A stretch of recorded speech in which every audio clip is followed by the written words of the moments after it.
First and foremost, I would like to note that the University of Melbourne acknowledges the traditional owners of the unceded land on which we work, learn, and live.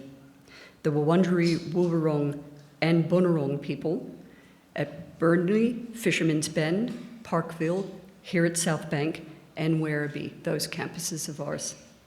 And the Yorta Yorta Nation at our Dookie and Shepparton campuses, and the Dja Dja Wurrung people at our Creswick campus. The university also acknowledges and is grateful to the traditional owners, elders, and knowledge holders of all Indigenous nations and clans who have been instrumental in our reconciliation journey. We recognize the unique place held by Aboriginal and Torres Strait Islander peoples as the original owners and custodians of the lands and waterways of the Australian continent, with histories of continuous connection dating back some 60,000 years. We also acknowledge their enduring cultural practices in caring for country. We pay respect to elders past, present, and future, and acknowledge the importance of Indigenous knowledge in the Academy. As a community of researchers, teachers, professional staff, and students, we are privileged to work and learn every day with Indigenous colleagues and partners. In making this acknowledgement of country, we commit to respectful and responsible conduct towards all others according to the traditional laws of this land, particularly at times of formal ceremony. And I also want us to reach out and acknowledge any Indigenous colleagues who are with us here today. Thank you so much for your attendance today. I know there's a bit of a public transport hiccup, so there might be a few people coming in late, particularly if you're coming from the eastern suburbs. My name is Professor Marie Sierra, and I have the incredible privilege of being the Dean of the Faculty of Fine Arts and Music at the University of Melbourne. And I'm also your MC today, so you'll see me up here quite a lot. Today has been organized by the University of Melbourne Research, Innovation and Commercialisation Office, which is part of the Deputy Vice-Chancellor Research Office. Let me tell you a little bit about why we're here today, what our objective is. Today is called Collaborative, Innovate, Create. And the idea is that we bring together an audience and panel speakers to identify financially sustainable opportunities that can enhance the creative ecosystem. We're very much going to be talking about an ecosystem today. And that's an ecosystem for both Melbourne's Creative Arts Precinct, where we're meeting now, and the larger creative arts industry sector. How will we do this?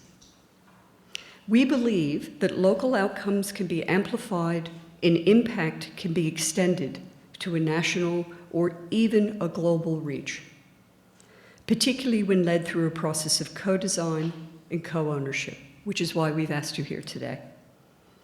We're here to open a dialogue between us, to find our common concerns, and work out how we can complement one another, where the gaps are, what you know that we don't know, what we might know that you don't know. How can we get those sinews to connect to one another? And who is this us? Who is this creative sector?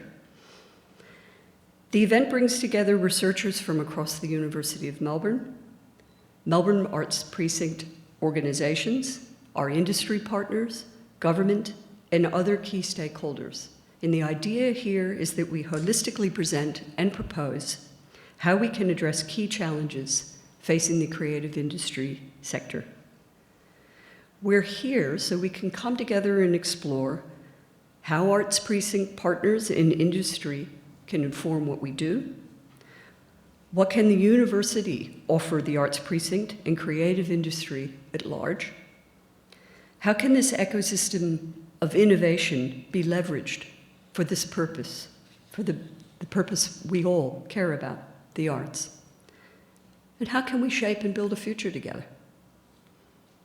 In summary, the event hopes to be a catalyst in articulating and identifying a shared vision to be a global creative precinct exemplar, achievable through collaboration and innovation.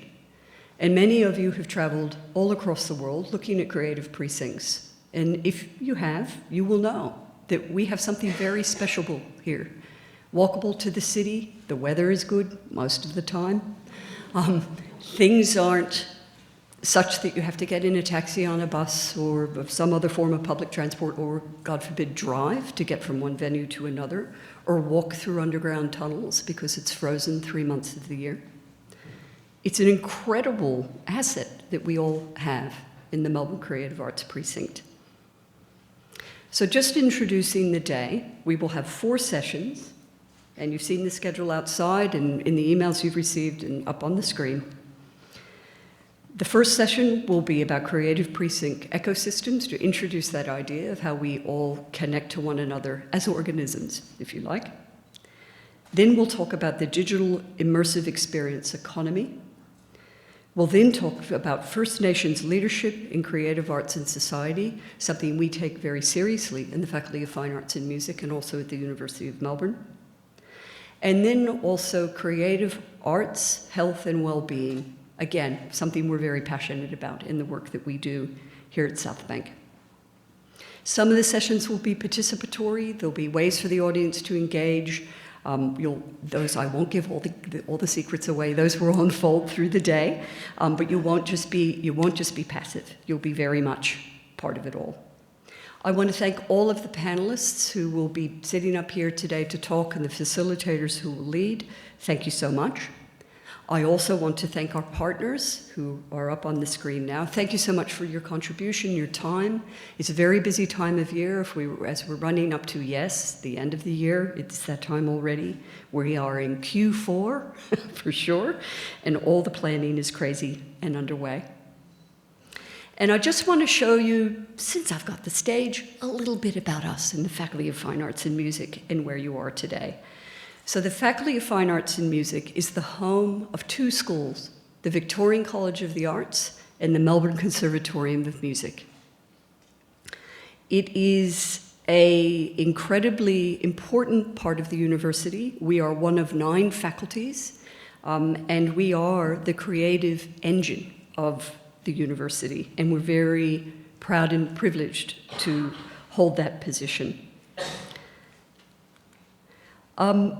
Just to give you a sense of our size and our shape, we have 2,500 students of our own. That means students who, in common language, do their major with us, our core students, as we call them in the university, the ones who study their entire degree with us, 2,500.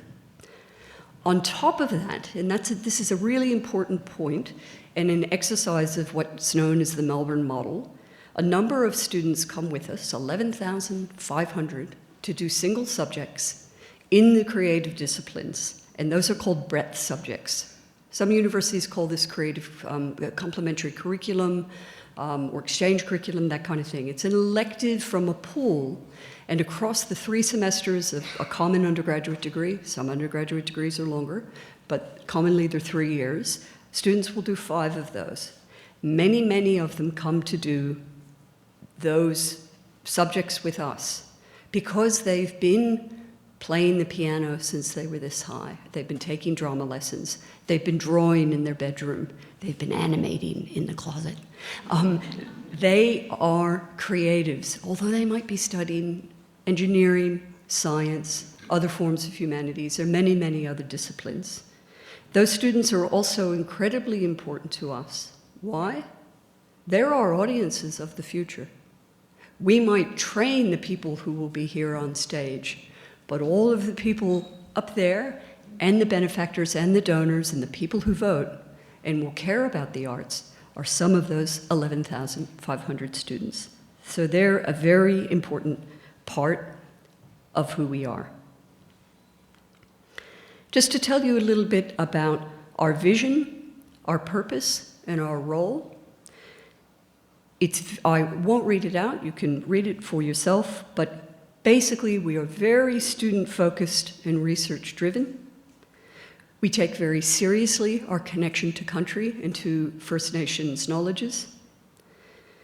And this may also look a lot like the vision and the purpose of your own organization, with our focus being on students, on those we train for the future creative practices, and also, as I noted earlier, for the audiences of the future.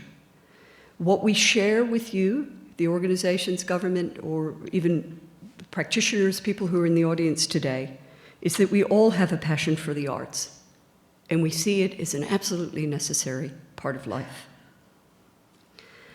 And you're going to see a few maps today. I'm going to show the first one. I'm very lucky. I get to show the first one.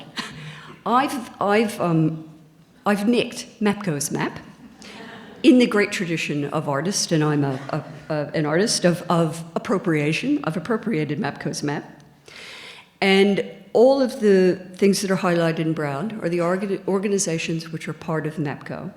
And what I've highlighted in blue, and sorry that's a bit watercolor-like, it's quite hard to do on a PDF, is just to show you the part that the University of Melbourne occupies. So not just the Faculty of Fine Arts and Music, but also the Melbourne Theatre Company, which is a department of the university. It's not connected to a faculty, it's an independent department of the university. And also Buxton Gallery, which is part of a department called Museums and Collections, which looks after all the museums and collections in the university. So they also occupy part of our campus. I just wanted to show you that footprint and why we thought we needed to take the responsibility to bring you here today. We take up a lot of space, we generate a lot of the future practitioners, and we really want to be able to listen today to what you feel the creative arts sector needs in the future. So that big shape is like a big ear. We're here to listen and to also share. And also to just give you a sense of, our eastern border and our western border. We have historic buildings and new building. This is the historic Elizabeth Murdoch building, one of two such named buildings at the university. This is the one that's at South Bank. This faces St Kilda Road. It is where the director's office is of the Victorian College of the Arts, Professor Emma Redding, who will be facilitating a session for us today. And our western edge is the building we're in now, the Ian Potter South Bank Centre, which is the home of the Conservatorium of Music, and the director is Professor Richard Kurth, who's also with us today. So that's where we are. That's where we're speaking from today, and in that acknowledgement of understanding country, because we're all on country all the time, it's important for us to know where we are. So I'm going to give you an overview of the first session, as I will for all of our sessions today, which is the Creative Precinct ecosystem. Through a series of short presentations and the first interactive live survey with the audience, so we're going to get you before you get sleepy and get you on your phones and telling us what you think. This session will set a framework for showcasing the Creative Precinct ecosystem, the integral role of you, of the partners in the Melbourne Arts Precinct, including the university and everyone who's showed here today, and to discuss what collaboration, an ecosystem approach, an ecosystem mindset could mean for the greater creative industry sector locally, but also globally. What can we do here that we can share with the rest of the world? I will now introduce the presenters, who are Heather St. John, Executive Director for Innovation and Enterprise at the University of Melbourne, Sarah Tutton, Director of Programming and Interpretation from MAPCO, and thank you for letting me nick your map. You might see it again.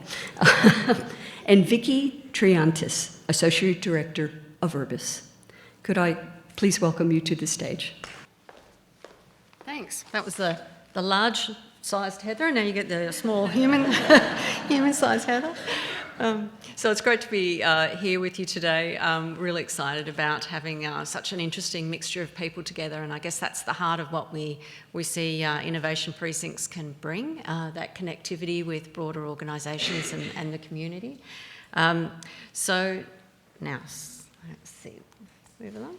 So I'm going to be talking a little bit about what innovation precincts mean in general for University of Melbourne. We're going to hear a lot about, in particular, the Arts Precinct today, but I'm also going to put it in context of some of the other innovation precincts we have and other ones we look at around the world that we're looking to learn from. So the reason we think it's important is, a key part for any university is not just that you're coming up with the great ideas and you're training the workforce of the future. It's also about how you connect and get those ideas out into community and how you can get them out quickly. And as Marie mentioned, how you can do co-design well so that we can think out what are the best problems that we all want to collectively solve and how do we bring our expertise together across organisations and share our resources to do that as fast and effectively as possible. So for us at Uni Melbourne, innovation precincts are a core part of our strategy of how we think that can be done well. It gives us an opportunity to share that infrastructure, to bring people and ideas together and connect more easily and get things moving along. And we have looked at innovation precincts around the world and tried to identify what are some of the key aspects that seem to make them really hum, and how do we replicate those in our own environment, knowing that every place is going to have slightly different dynamic and slightly different ways of putting that together. And so you'll hear from my co-presenter this morning about different aspects that we're trying to strive for in order to make those innovation precincts a success, and learn about other ones from around the world in the creative sector space as well. So for us, as I mentioned, we have, you'll hear a lot about the arts precinct today and the innovation ecosystem around that. We have a network of innovation precincts that Uni of Melbourne is investing in, putting people and resources and facilities around. So for example, we have our biomedical precinct up in Parkville. I'll show a bit more about that in a moment, and we're lucky to be embedded in such an amazing cluster of hospitals and medical research institutions. We have Melbourne Connect, which has our digital theme, and Fisherman's Bend is a new one that we're building, which is around engineering and design, and Aikenhead is around our medtech innovations, and of course the creative sector here around the arts precinct. So we really look to make sure that we can focus and bring together targeted communities and curate the kind of collaborations that we want to build around each of those innovation precincts. They're quite purposeful in how we go about how we connect, who we have co-located with us, the types of infrastructure we put together. And as we develop those and invest further, we really invite our broader community to help us think about what would have the maximum impact in terms of if we want to do the next stage, what should that look like? What would be great infrastructure that would be meaningful for all of us? So as I mentioned, in terms of a relatively mature one, we've got the biomedical precinct.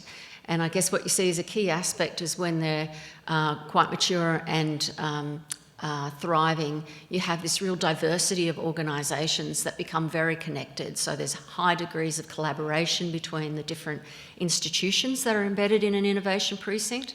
So for in the biomedical one, as I mentioned, we've got multiple hospitals, medical research institutes, large and small organisations. We embed companies with us. We have our startup companies. We've just built new facilities there at Juma with CSL so that we can give a means for our small startup companies to stay close to that innovation ecosystem and be part of that and leverage the infrastructure.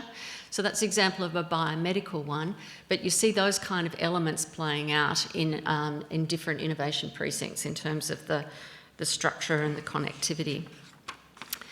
Another map. So this is just to highlight that we have this idea of like a constellation of innovation precincts. So while we try and make each one hum in its own right, there's also a lot of connectivity between the different innovation precincts that we have, that Uni of Melbourne has in Melbourne, and we also have innovation precincts more broadly out in our regional areas as well. So the arts precinct is one part of our triangle, our constellation. Fisherman's Bend will be the new one, and so there'll be a lot more of the connection to the advanced manufacturing component at Fisherman's Bend as that goes live. Our colleagues that are here from Melbourne Connect today can tell you more about all the digital innovation that's happening at Melbourne Connect. It's one of our newer purpose-built innovation precincts for connecting. We have a large range of organisations co-located, but also a lot of activation events as a portal through the university at Melbourne Connect. I've mentioned the biomedical precinct as well, and Aikenhead's just sort of a bit off to the east of this picture. So in the arts precinct, again, another element is around having great facilities and that enable lots of people to come and connect. And so here we have, virtual production screen, we have the motion capture studio, we've got planning in place for sort of the next stage of development for Arts Meets Technology, and that's a partnership we're looking at with NBL and others. Other sorts of infrastructure that we have that would be relevant for the creative sector. At Melbourne Connect, we've got Digital Twin Lab. So a key part for my team, the RIC, Research, Innovation, Commercialisation, is these partnership managers and business development roles that help external organisations understand what facilities we have and how people can connect to them, and for us to listen to what your problems are that you want to tackle or opportunities you want to go after, and help connect to the university more broadly. So this is an example of one of the fabulous projects that really exemplifies that multidisciplinary nature and the connection across different parts of the university and different parts of our innovation ecosystem. So Match, which is led by Professor Felicity Baker, Music-Tuned Technology Care via eHealth, I always forget all the words in the acronym when I try and repeat it, is one of those examples of, it's led here from a creative perspective in terms of using music therapy as a non-drug-based intervention for people that are living with dementia, and making a tremendous difference to so many people's lives. And in scaling that up, where our team can help translational impact-directed projects such as this is we look for, we help people secure the funding to enable the progression of those projects through to the next stage of development. So in this case, for example, Felicity has secured $2 million from Medical Research Future Fund and match funding from Google, and it's really those sorts of investments that help great ideas then scale up into impact for broader society. None of the things that we do it's rarely happen in a vacuum. Usually we do things with sets of partner organisations. Some are done one-on-one, but quite frequently it's done as a consortia approach, bringing multiple organisations together with that shared common purpose, and sharing ideas and sharing resources and implementing together. And in terms of our innovation ecosystems, it's not just those physical assets and infrastructure that we have in the precincts. It's also the facilitation, the activation events, and the creative and cultural assets. And another example of this is Science Gallery, which is up at Melbourne Connect, and that's really how we connect through to secondary students and teachers, and really involve creativity and inspire curiosity as part of secondary education. So in terms of today, hope you have a fabulous time. I'd like to thank everyone who's been involved in the organising of the event, and we're really keen to connect with people from all the organisations, either at this event or afterwards, and so I'd be happy to follow up with any of you or the others in the room from my team who are here to help with those connections as well. So Anita, Katarina and Shane here today, and happy to follow up as well with anybody who would like additional information. Thank you.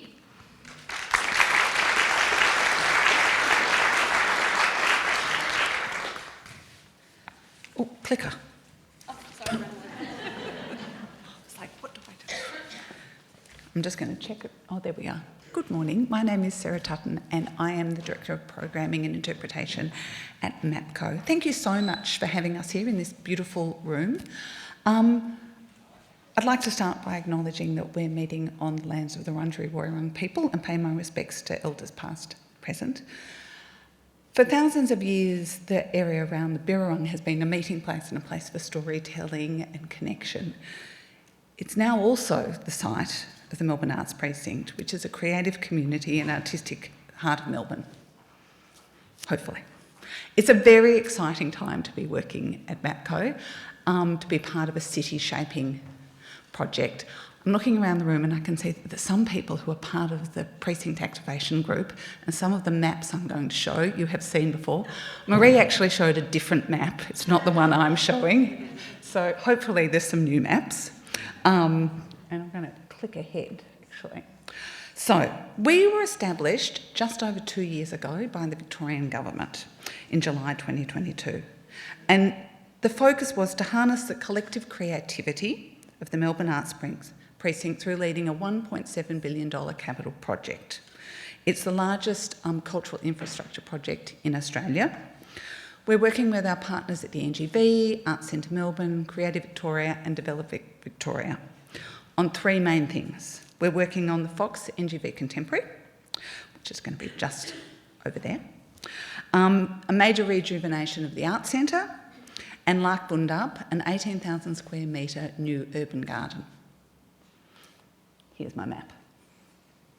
Okay, we've also assumed ownership and management of Federation Square, which is very exciting. I'd actually worked at ACME for over a decade on Fed Square, and it's really exciting to be out of the museum, out to the building and see what can be done in Fed Square. And then once the capital works are completed, we'll also be looking after the management operation of Lark Bundapp. And finally, and most importantly, we've been charged with bringing this all together to fully leveraging these capital works, these new gardens, these new buildings, so that they're bigger than the sum of their parts, which I think is what we're really here to talk about today, is how all these beautiful, amazing things can be brought together and how we can collaborate and make them better than those. As you said about the medical precinct, all those things bigger than the thing, those individuals.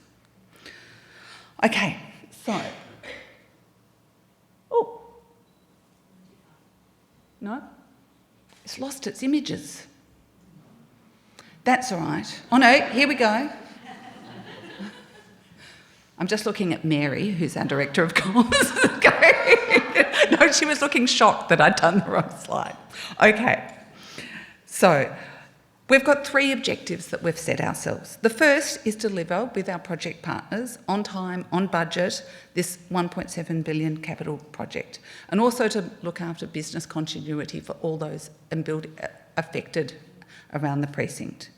We're also going to lead the revitalisation, management operation of Fed Square, and lastly, take a whole of precinct leadership position, linking the benefits of the MAP project with the broader arts precinct and working directly with over 30 surrounding creative organisations. MAPCO has a bold vision that brings us back, and our task is to bring to life the single continuous arts, civic and cultural precinct. It's a genuinely city-shaping project and unique in the history of Australia, with benefits including a more vibrant city life, thriving creative industries, boosting our already excellent tourist economy and building long-term sustainability for organisations within the precinct. The project had its genesis over a decade ago when the NGV and the Arts Centre individually had ideas for what they wanted to do. The government, through Creative Victoria, has brought those projects together to create a larger whole, and that's where we've come into the picture. The Melbourne Arts Precinct, as we all know, is the highest concentration of arts, cultural and creative organisations in the world. It spans preserving, collecting, performing, exhibiting. It has over 3,000 performance events and exhibitions every year.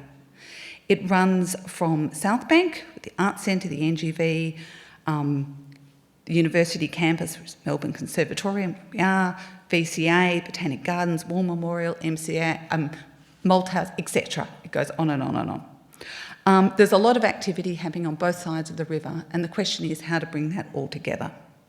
I've got a little video that I'm going to show you. Do I press play? Yes.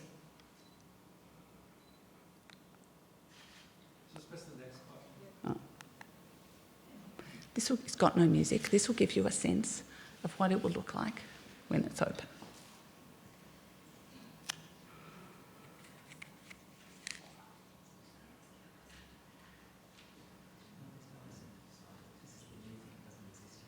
Of course, this is on the brightest, sunniest day when all the flowers are out.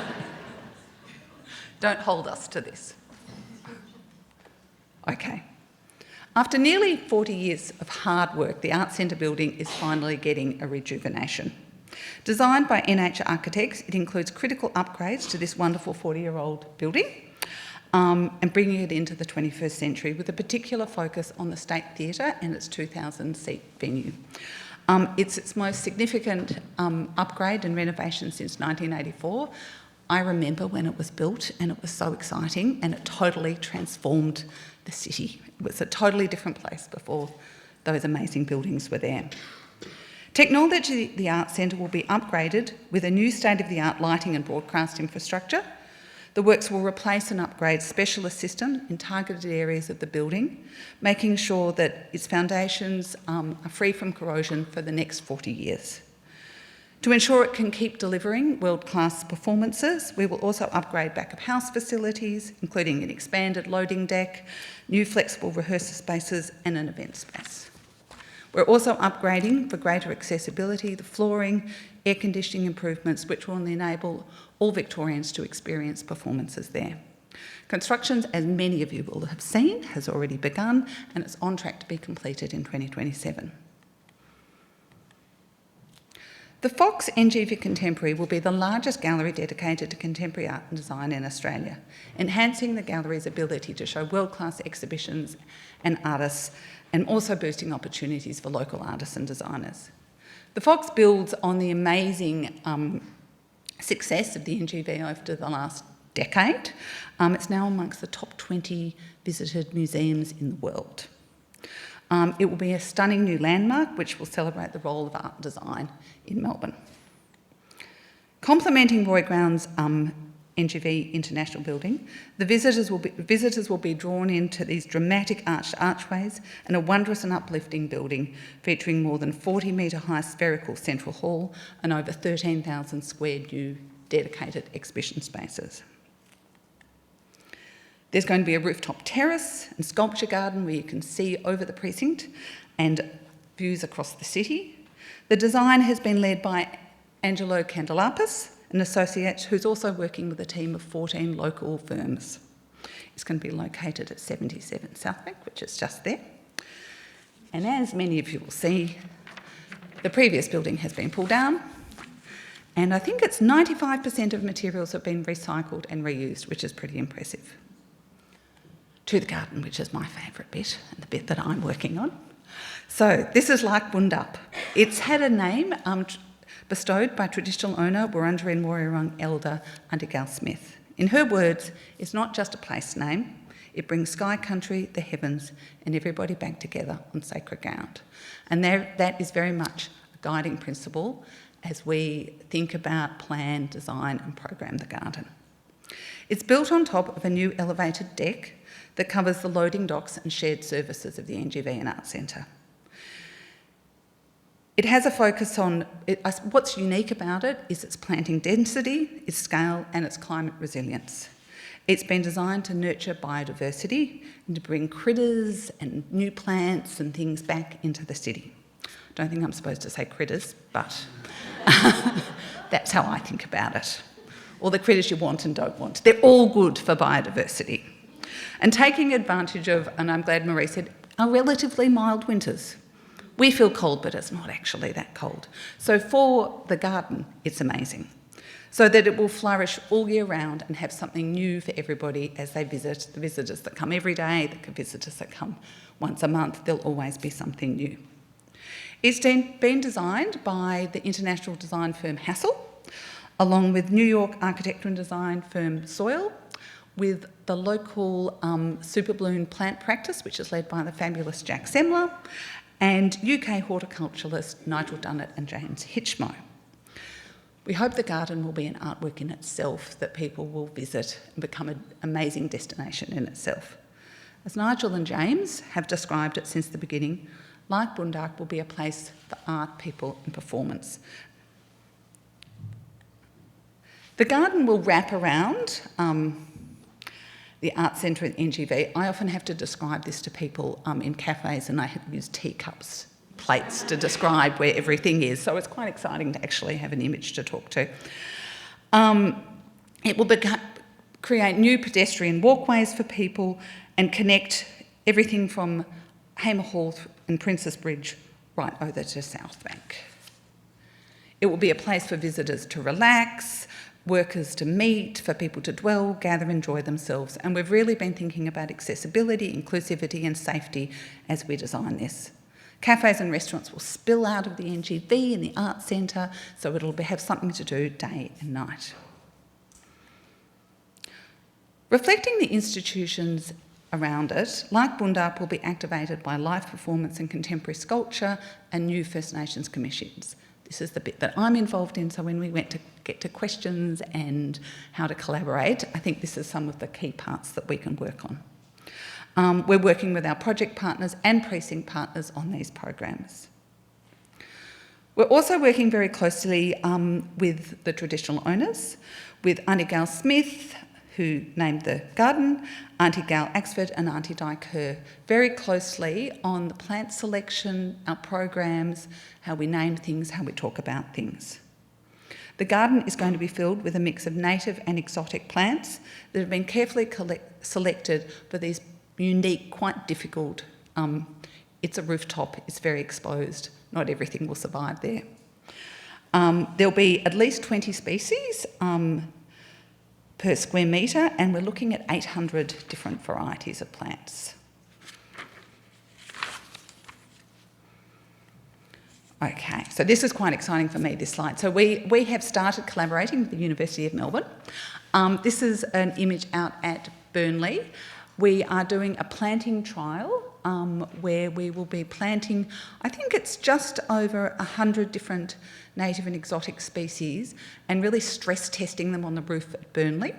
They've arrived at Burnley, they're going to be planted next week. We're working with Claire Farrell and Rachel Bathgate and Dean Schreck on this. We've also started a project with, and I was going to say art museums, but it's museums and collections here with Charlotte Day, on a project where we will be working with artists, embedding them as artists in residence alongside these planting trials, so that they can immerse themselves in both your university's collections, but also be part of the planting trials and make work that responds to that. I've added this slide of a fabulous project we did with the Slow Art Collective at Fed Square, because I think it's important to think about opportunities to collaborate at Fed Square as well. So we're very keen to work with smaller agencies, bigger agencies. We do a project often on New Year's Eve where VCA music students DJ, bring their bands. There's a huge audience of like 10,000 people that come into the city and see it. But we're very keen to collaborate with people, amplify what people are already doing, commission together, etc. So thank you for listening to what we're doing. We're at the very early days.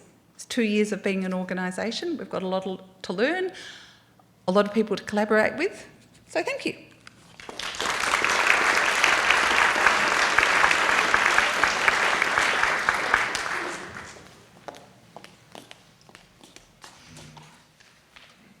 All right. Hi everyone, I'm Vicki Triantis. I'm an Associate Director at Urbis. Urbis is a professional advisory firm and we specialise in shaping cities and communities. So one of the ways we do this is through creative precincts. There's going to probably be a little bit of duplication with the presentation. So I've got maps, I've got map, I've also got creative precinct. So my presentation's thinking about it a bit more broadly. So what are the benefits of a creative precinct? What are some of the challenges with developing a creative precinct? And also unpacking some of those success factors. So hopefully some practical tips going forward. I'll also be doing a quick polling exercise. So make sure you have your phones in about 5 minutes time, so not right now. So let's get into it. So what exactly is a creative precinct? We've heard it mentioned quite a few times this morning, but it's also known as a creative hub, it's known as a creative cluster, and essentially it's a geographic concentration of economic, social, and physical assets that come together to create a creative industry ecosystem. So let's put that into a bit more of a practical sense. What is it? So normally at the centre of a creative precinct is anchor institutes. So these are the anchor tenants, such as a big cultural institute, or it might be an education institute such as the university where we are today. These naturally start to attract creative businesses to the space. So you start to see a wide variety of, from sole traders to big organisations wanting to work with these anchor institutes, whether that's through a formal partnership, sharing resources, or even sharing workspaces or technologies. So you start to see this flow between the anchor tenants and the creative businesses. Through that, in order to keep these creative businesses coming back, but also even attracting people to come and visit, tourists, or even new students and talent, you need to make the place attractive. So it's all about the physical and urban spaces. So considering retail, cafe, accommodation, walkable spaces, and some of the topics that we just heard today, so beautiful gardens, sustainability. And these things make it really important to bring people together, but also more broadly, to create a program of activities around the space as well. So if you want people to keep coming back to this creative precinct, how can you do that? People and programming is key. So this includes day and night activities, all year round programs, and engaging with community. So that's the creative precinct in a visual way, but why develop and invest in a creative precinct? So when done well, creative precincts can really unlock a range of social and economic benefits. Let me just click through a lot of these, 1 second. So creative precincts can develop, they encourage community participation, engagement, cohesion. They also really impact on innovation directly and indirectly. So they help to generate IP, they help build that local innovation economy. You're sharing knowledge, you're sharing ideas, you're attracting talent, but you're also retaining talent in the precinct as well. You're also supporting creative skill set development and just a general cultural and artistic inspiration for the space as well. From an economic perspective as well, a creative precinct can help to support cross-sector supply chains and generate employment opportunities within the precinct. As much as these are great benefits, however, developing a creative precinct is not without challenges, and I know quite a few of you in the room have probably worked on a creative precinct and know and are very familiar with some of these challenges. So one of the key challenges is having to deal with multiple and competing stakeholder needs. So you're not just working with one business, you're working with lots of different businesses. Everyone's got their own agenda, and how do you make sure you can hear that, but also bring it together to create a flourishing precinct? So this is probably top challenge for creative precincts. What also happens with creative precincts is there's often challenging planning conditions. So planning in the way of, you might have a vision for the site, but then once you start to put the plans together, get your architects involved, you start to realize, oh, hang on, we can't do that with the space we have. And this sometimes comes into play with heritage considerations. So you might want to repurpose an asset, but then heritage says you can't do that. So this can make it really hard to get the creative precinct off the ground and running. And at the same time, you're probably trying new business and operating strategies. It's challenging to find ongoing funding, and you're often trying new things. So bringing this together, it is quite challenging. A few more of the challenges up here, because you're dealing with so many different people and you're wanting it to be a public-facing precinct, you have to make sure it's responding to what community wants and it's responding to the market as well, while at the same time ensuring accessibility and sustainable design. So as much as there's challenges, it can be done. And on this next section here, I just want to talk about some of the success factors for developing and crafting a creative precinct. So at Urbis, we've come up with 5 success factors, and these focus predominantly on place-based approach. So thinking about it from you've got this place, how can you make it happen? So first and foremost, it's really important that the creative precinct is unique and authentic to the local context. So what that means is it needs to really speak to the place that it's in, whether that's a heritage consideration, cultural, and the community as well. If this doesn't hit the mark, people won't want to visit or they won't want to be part of the precinct. So this is the number 1 success factor for a successful creative precinct. Similarly, active and engaged community. So making sure that people, whether the visitors or the workers, they feel like they're part of a vibrant, productive and appealing creative precinct. So making sure people are enjoying being there, but they also want to come back. This can be done through strategic and vision-led planning. And so what that is just thinking a little bit beyond the individual assets and bringing everything together. So thinking about those in-between spaces and knitting it together to make it a really inspiring place to be. And that's through placemaking and thinking about sustainability, connection to community as well. And this is particularly important if you're working in a regional area as well. So thinking a little bit more beyond just your physical space. Points 4 and 5, this speaks to more the financial and business strategy. So a creative precinct, it's hard to get it off the ground, but once you've got it off the ground, you need to have a plan to go forward. So this comes down to a sensible business strategy where you're thinking of different ways of revenue, how can you do cross-subsidization, what are some complementary uses of the space? So you might have a multi-use space that not just creative industries can use, it can be other tenants as well. It also comes down to partnership models, so philanthropy, co-investment, and strategic partnerships. So we're going to do a bit of maps now as well. So for this part of the presentation, I've called Melbourne Arts Precinct South Bank Creative Precinct, and mainly just to capture a little bit of a wider lens. It's the same thing, just geographically, maybe an extra 500 metres. But as you can see from the creative precinct that we have here, there is a lot happening. It's really established. It's already, you've got performing arts, visual arts, broadcasting. You've got the University of Melbourne right in the centre of it.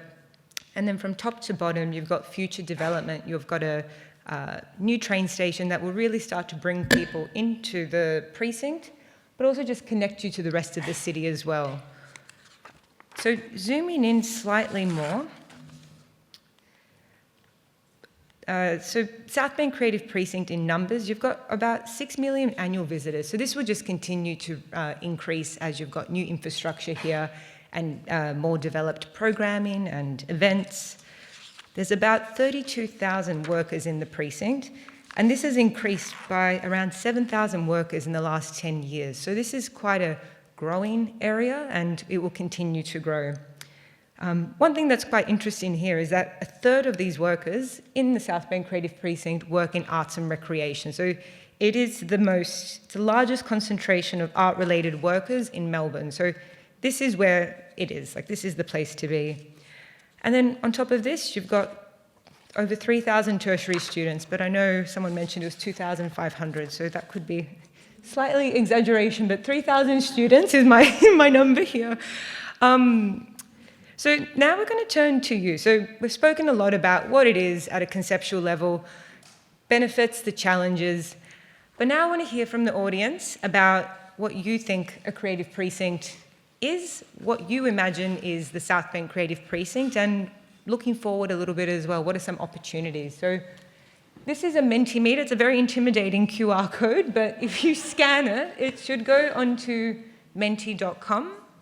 And once you're there, there should be 2 survey questions that come up, and we'll put the answers on the screen. It's a live feature, so once you put your answers in, you'll see it straight away. If the QR code doesn't work, you can go to menti.com and then add the code. But then we might swap to the, here we are. So the first question we have, it's a bit of a blue sky thinking. So what 3 words come to mind when you think of the South Bank Creative Precinct? As the words start to come in, they'll start to collate, and we'll start to see what are the reoccurring words as well. So we'll give it a bit of time to get the data. And if you haven't been able to access the Menti yet, the code is up on the top of the screen still as well. I wonder if, maybe if we refresh the...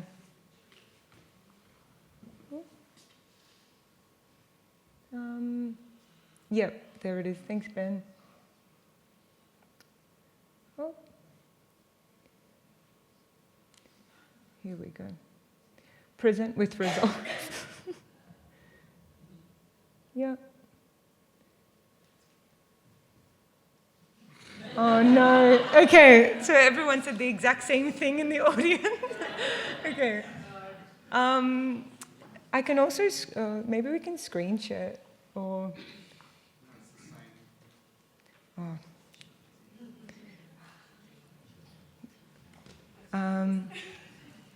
What are some of the words that are coming up on the, are yours showing up like this, or have you got all the way, oh, here we are. Okay, so we've got vibrant, connecting, alive, exciting, relaxing. Let's see if it gets the other ones. We've got a thumbs up as well, which is good.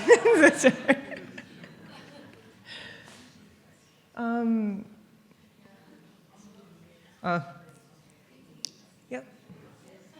Mine, I haven't got. This doesn't work. Yeah. Oh, so maybe if we reset result, is it the reset?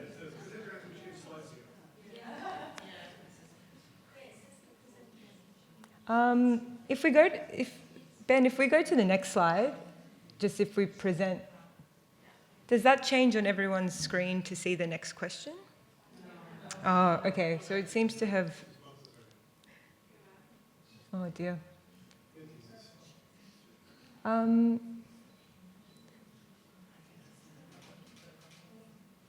can't do anything. Completely, I don't know what to do. Maybe what are the key things coming up for this thing? Because I haven't even got a little visual. Is there anything bigger than the vibrant word at the moment coming up on the screen for your... It's not coming up now. Oh my goodness. All right.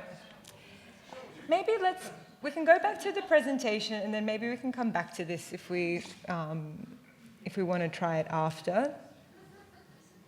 Sorry about that. There's the second question's about opportunities going forward, so I'm keen to get that from you, but maybe we can just test if the website has caught up with the answers. But so we'll come back to that. But what I wanted to spend the last part of my presentation on is what can we learn from other creative precincts and how can we maybe go beyond a precinct as well? And a really great example of this is the UK's Creative Cluster Program. So some of you might be familiar about this program. It was launched in 2018 and it's by the UK government, their research and innovation arm. They put in £80 million into these creative clusters. So the core purpose of this investment was to really drive innovation and growth across UK's creative industries. So how they did this, they did a broad, open kind of EOI to the market, come back to us with some naturally occurring clusters where you think we can put investment in. They shortlisted it down to 9 clusters, which all received funding. But what I'd like to focus on here is these are the characteristics of the clusters, which is really similar to where we are today, but also something that we can think of going forward. So one, the clusters were all in a very place-based concentration. So they naturally were already neighbours or they were already on the same suburb. And it also went across different sectors. So it wasn't just fashion, it was fashion and tech and design and architecture. So you're thinking a bit more cross-disciplinary as well. The organisations had to already know each other, so either through shared resources or shared supply chains, but there had to be some sort of connectivity already, so you weren't starting from page 0. You also had to interact with education institutes, and within that, the universities acted as anchor tenants, so they were the kind of the distributors of the money, and they also had to find co-investment, they also had to work with government to be strategic, developing some economic development strategies. And the other thing that these clusters all had in common is that they had to have industry networks and they had to be representing their precinct outward facing. So that's that governance piece that comes into it. As you can see, the clusters are located all across the UK and the results speak for themselves. It's since they've received the funding. Over 5,000 jobs have been created. This is as of March 2024. Over 1,000 industry-led R&D projects. The original investment is starting to unlock significant additional private and public funding, so that initial investment acted more as a seed funding. And looking forward, from 2025, the UKRI will still continue to fund this. They're going to work with partners, expand the geographic kind of location of these clusters, but also think about how this can intersect with other industries and sectors as well.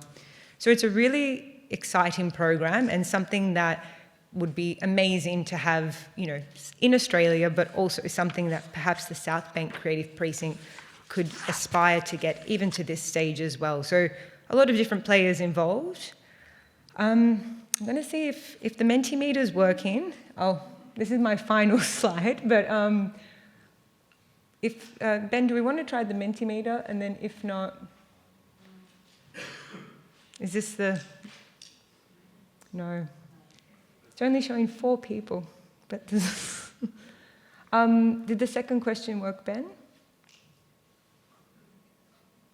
All right, we've had 1 response.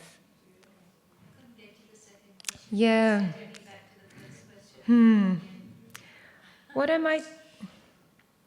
Let me do some tech sleuthing after this, and maybe we can just pop this question back after the break on the screen or something like that. But yeah, I'll wrap my presentation up there, but I'm keen to hear your ideas throughout the day, how you think we can sustain and grow the South Bank Creative Precinct even more. So thinking bigger, innovative, economic cluster, and yeah, we'll do a polling after. Thank you so much.